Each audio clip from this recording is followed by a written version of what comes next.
خیرات کرو تو تمہارے لیے سب کچھ پاک ہوگا۔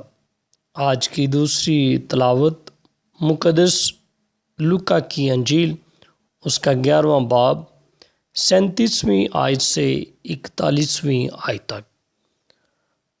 اور جب وہ بات کر رہا تھا تو کسی فریسی نے اس کی دعوت کی کہ میرے ہاں چاشت کرنا۔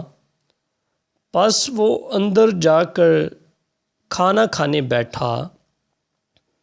فریسی نے یہ دیکھ کر تعجب کیا کہ اس نے چاشت سے پہلے وضو نہیں کیا۔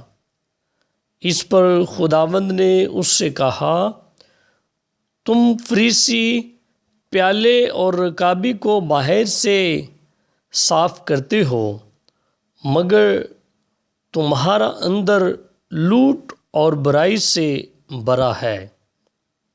اے نادانو، جس نے باہر کو بنایا، کیا اس نے اندر کو نہیں بنایا؟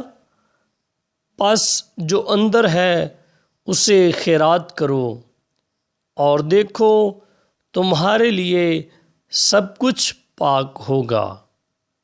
پاک کلام کے پڑھے اور سنے جانے پر خداوند کی خاص برکت ہو۔ خداوند کا شکر ہو۔